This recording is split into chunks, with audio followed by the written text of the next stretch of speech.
MLC కవిత గారు నిస్సిగ్గుగా మాట్లాడింది. కొరివిదయ్యాలు వేదాలు వల్లించినట్టుగా ఆ కొరివిదయ్యంలాగా ఆమె మాటలను మరి సమాజం అంతా కూడా తలదించుకునే రకంగా ఉన్నది. ముఖ్యంగా పిఆర్ఎస్ శ్రేణులంతా కూడా, యావత్ తెలంగాణ సమాజం కూడా ఈ మాటలను తీవ్రంగా ఖండిస్తా ఉన్నారు. కవితమ్మ తిన్నింటి వాసాలు లెక్కబెట్టే విధంగా కన్న తల్లి లాంటి పార్టీని, పార్టీ అధినేత కన్న తండ్రి అటు కేసీఆర్ గారిని, అటు కేటీఆర్ గారిని, హరీష్ రావు గారిని విమర్శిస్తూ మాట్లాడడం అంటే నీతో ఎవరున్నారు, ఎవరు మాట్లాడిస్తున్నారో స్పష్టంగా అర్థమవుతా ఉన్నది. జూబ్లీస్ ఎన్నికల విషయమై మీరు మాట్లాడిన విధానం, మీ మాటలు కావచ్చు, మీ ట్వీట్లు కావచ్చు, ఎంత అవమానకర రీతిలో మీరు మాట్లాడిర్రు. మీ పార్టీ ఎన్ని చేసింది? మీకు పార్టీ పేరు మీద పార్లమెంట్ సభ్యురాలయ్యారు.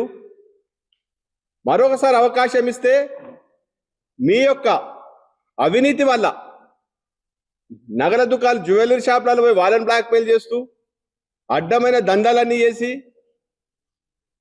ప్రజాదరణ కోల్పోయి 2019లో యావత్ తెలంగాణ రాష్ట్రంలో బీఆర్ఎస్ పార్టీ సుమారు 100 సీట్లు గెలిస్తే మీరు పోటీ చేసిన నిజామాబాద్ పార్లమెంటు పరిధిలో ఇవాళ కన్న తల్లి లాంటి పార్టీని, అటు తండ్రిని మానసిక క్షోభకు గురి చేస్తూ ఎంపీగా ఓడిపోతే కూడా తల్లిగారి దగ్గర పోయి ఏడిస్తే మరి కేసీఆర్ గారు మరి ఎమ్మెల్సీ ఇచ్చి కూడా నీకు పార్టీ ఆదరణ చూపించారు. అట్లాంటి పార్టీ మీద నోరు పారేసుకుంటారా మీరు?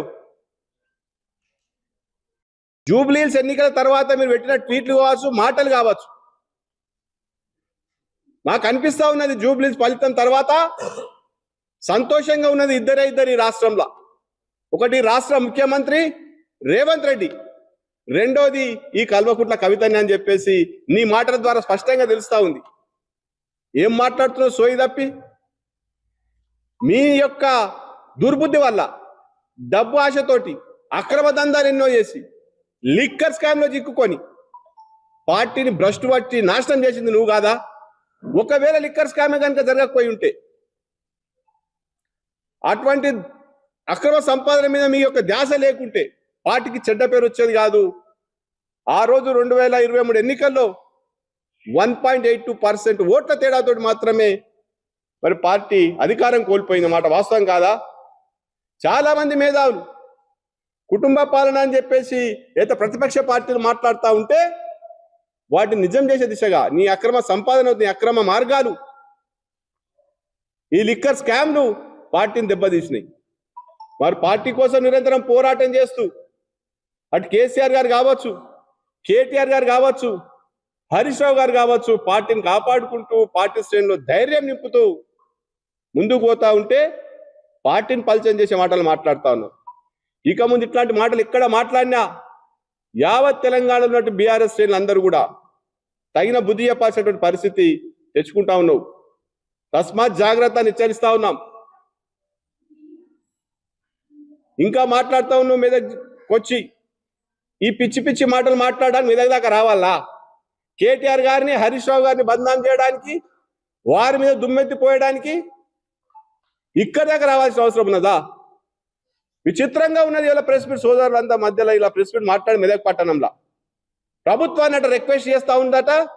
ఆ గురుకుల పాఠశాల మడిగలలో నడుస్తూ ఉంది, పక్క భవనాలు కట్టాలి, రైతులకు పరిహారం అందించాలని నేను ప్రభుత్వాన్ని రిక్వెస్ట్ చేస్తా ఉన్నా అని రిక్వెస్ట్ మాట్లాడుతుంది. ఎవరి మీద పోరాటం చేస్తా ఉన్నావు? డిమాండ్ చేయాలి ప్రభుత్వం మీద. ప్రభుత్వం చేస్తున్న తప్పిదారులు, ప్రభుత్వం యొక్క అసమర్థతను ఎత్తి చూపాల్సినటువంటి నువ్వు ఇక నేను రిక్వెస్ట్ చేస్తా ఉన్నా అంటావు. ఇక్కడ కన్న తండ్రిగా కేసీఆర్ గారిని, తోడబుట్టిన కేటీఆర్ గారిని, కేసీఆర్ దైవంగా పార్టీ ఊపిరిగా బతుకుతున్నటువంటి హరీష్ రావు గారి మీద దుమ్మెత్తిపోస్తావు. చాలా క్లియర్గా అర్థమవుతా ఉన్న నీ ద్వంద్వ నీతి ఏందో, నీ యొక్క ఎజెండా, సీక్రెట్ ఎజెండా ఏందో. రేవంత్ రెడ్డి మెప్పు కోసం, కాంగ్రెస్ పార్టీ మెప్పు కోసం నీ ఇష్టం వచ్చినట్టు మాట్లాడుతా అంటే తెలంగాణ శ్రేణులు ఎక్కడ కూడా ఊరుకోరు. తెలంగాణ సమాజం కూడా హర్షించాలన్న విషయాన్ని గుర్తుపెట్టుకోవాలి. కాళేశ్వరం గురించి మాట్లాడతావు. నీకు తెలుసో తెలియదో కాళేశ్వరం ప్రాజెక్టు గురించి పూర్తి అవగాహన లేకుండొచ్చు. మెదక్ జిల్లాలో ఉన్నటువంటి ఏదైతే మన పసుపులో ఉన్నదో హల్దీ కాళేశ్వరం కంటే ముందే విధంగా ఉండే ఇప్పుడే రకంగా ఉందో జర సోయి తెచ్చుకొని తెలుసుకొని మాట్లాడాలి. నోరుంది కదా అని చెప్పేసి నీ ఇష్టం వచ్చినట్టు మాట్లాడితే మాత్రం బాగుండదు. ఇవాళ మొత్తం యావత్ తెలంగాణలో కాళేశ్వరం ఫలాలు ముఖ్యంగా మెదక్ వచ్చినావు కదా, మెదక్ ప్రాంతంలో ఈ హల్దీవాగు పరివాహక ప్రాంతం మొత్తం కూడా సస్యశ్యామలంగా దాదాపు 14 చెక్ డ్యాంలతోటి మంచి భూగర్భ జలాలు పెరిగి అద్భుతమైనటువంటి పంటలు పండుతా ఉన్నాయి. ఆ సోయి మరిచి కాళేశ్వరం మీద అవాకులు చవాకులు మాట్లాడతారు. ఇక్కడ హరీష్ రావు గారి అభివృద్ధి గురించి మాట్లాడుతూ హరీష్ రావు గారికి ఏదో 400 ఎకరాలు ఉన్నది, మన రెడ్డిపల్లి చిప్పలు తుడితే అనేదో మాట్లాడింది. అసలు అసత్య మాటలు మాట్లాడడానికి, అజ్ఞాన మాటలు మాట్లాడడానికి ఏమన్నా సోయి ఉండాలి.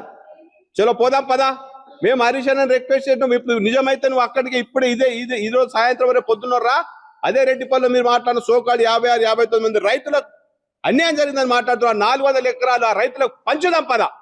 ఎక్కడ ఉన్నదో ఆ 400 ఎకరాలు హరీష్ రావు గారికి సంబంధించింది ఆ పూర్తిగా కూడా మరి అక్కడ రెడ్డిపల్లి రైతులకు అందిద్దాం. వస్తారా? నిరూపిస్తావా? నిరూపించకపోతే ముక్కుకు నేలకు రాయాలని చెప్పేసి ఈ సందర్భంగా మేము డిమాండ్ చేస్తా ఉన్నాం. తమాషానా? పత్రికా ముఖంగా, మీడియా ముఖంగా కూడా ఇష్టం వచ్చిన అబద్ధాలు మాట్లాడుతూ మరి ప్రజలను, మీడియాను తప్పుదో పట్టే ప్రయత్నం చేస్తూ ఉంటే, వెకిలి ప్రయత్నాలు, చిల్లర మాటలు మాట్లాడితే బాగుండదని చెప్పి హెచ్చరిస్తా ఉన్నాం. మెదక్ అభివృద్ధి గురించి మాట్లాడుతావు. మెదక్ అభివృద్ధి ఒకనాడు మెదక్ ఎలా ఉండే జిల్లా కేంద్రం కాకముందు కేసీఆర్ గారి నాయకత్వాన మెదక్ జిల్లా అయిన తర్వాత అద్భుతంగా ఈరోజు 2 బ్రిడ్జిలు కూడా కట్టుకున్నాం.